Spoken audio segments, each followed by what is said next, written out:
நண்பர்கள் அனைவருக்கும் வணக்கம். இந்த அந்தான 10 நாள் ஓடிடுச்சுங்க. 10, 12 நாள் சுத்தமாக தூத்த போட்டுகிட்டே இருந்துச்சு. ஆடு எதுவுமே மேயவே இல்லை. ஃபுல்லாக கொட்டிலில் உள்ளே வச்சு தீவனமே கொடுத்துட்டுருந்தோம். தீவனத்தை 2 டைம் தீவனம் கொடுத்துட்டு கொஞ்சம் கடலக்கொடி போட்டு அடித்து போட்டுட்டு அப்படியே வச்சு ஒக்க பண்ணி ஓட்டியாச்சுது. இன்றைக்கி கொஞ்சம் லைட்டாக வெயில் அடிச்சிச்சுது. இன்றைக்கி நல்லா பசியில் காலையில் வைக்கல, தீவனம் வைக்கல. அவுத்து விட்டோன்னே செல்லக்குட்டிங்கெல்லாம் பயங்கரமாக வந்து சாப்பிடுதுங்க. நல்லா மழை பெஞ்சதுனால செடி நிறையா மண்டி இருக்குது வீட்டுக்கிட்ட. அவுத்து விட்டோன்னே டக்கு வந்து நல்லா சாப்பிட்டுட்ருக்காங்க. மழை டைமில் வந்து நல்ல கழிச்சல் வருதுங்க. கழியுது. கழிச்சல் மாத்திரை கொடுத்துருக்கோம். மழையை வந்து கவுந்து பண்ணி மழையில் மீண்டு வர்றது தான் ரொம்ப சிக்கலாக இருக்கும் போல் இருக்குது. போட்டு அடித்து உருட்டி கொண்டு வந்தாச்சுது.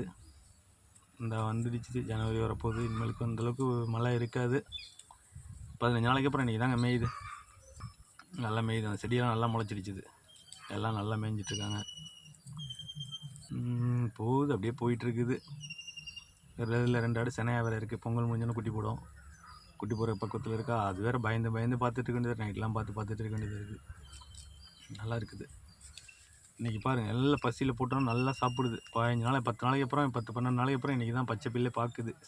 செடி வீட்டை சுற்றி முளைச்சிருக்கா. அவுத்து விட்டுட்டேன். சரி ஓகே சாப்பிடுங்க அப்படின்னு சொல்லிட்டு சாப்பிட்டுட்டு இருக்காங்க. மேய்ச்சிட்ருக்கிறேன். மற்றபடி பசங்க ஒன்று கொடுக்குறதில்ல, எப்பவும் கொடுக்குறதில்ல. ஆனால் இப்போ நல்லா செடி நிறையா மண்டிடுச்சுதா, கொடுத்தாச்சு, அவுத்து விட்டாச்சு. நீங்கள் கொஞ்சம் காலையிலேருந்து 2 மணி வரைக்கும் விட்டுட்டு பட்னியாக போட்டு நல்லா பசி எடுக்க விட்டு காலையில் தான் லிவர் டானிக் ஊற்றி விட்டேன். எல்லாத்துக்கும் 4 நாள் லிவர் டானிக் ஊற்றி விட்டு நல்லா பசி தூண்டும். அது நல்லது. பசி நல்லா கேட்கும். பசியை தூண்டி போட்டோன்னே எல்லாம் செடி பிச்சு பிராண்டு எடுத்துகிட்ருக்குது. கழிச்சல் மாத்திரை வாங்கி வச்சுருக்கேன். வீட்டில் ஒரு செட்டு இருக்குது. அப்படியே எல்லாத்துக்கும் கொஞ்சம் கொடுத்துட்டு தீவனத்துலேயே கலந்து கொடுத்துட்டு வச்சுருக்கோம். நல்லா மேய்ஞ்சிட்ருக்குறாங்க.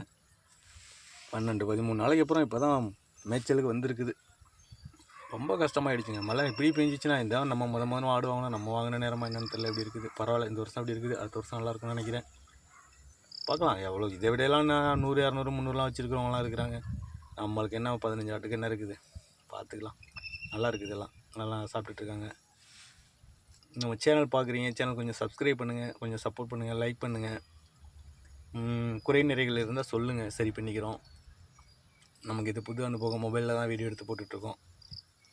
உங்களுக்கு தெரிஞ்சதை சொல்லுங்கள். இது என்ன பண்ணணும், இன்னும் இது மேம்படுத்துறதுக்கு என்னென்ன ஐடியான்னு சொல்லுங்கள்.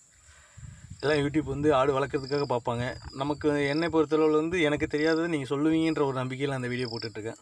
சொல்லுங்கள், நீங்கள் சொல்லுங்கள், நான் கேட்டுக்கிறேன். என்ன பண்ணலாம், என்ன இது பண்ணணும், இன்னும் கொஞ்சம் எப்படி பராமரிக்கணும், இன்னும் என்ன தீவனம் கொடுக்கணும், என்ன மருந்து கொடுக்கணுன்றதை தயவு செஞ்சு உங்களுக்கு தெரிஞ்சால் சொல்லுங்கள். தெரிஞ்சதை நான் எடுத்துக்கிறேன்.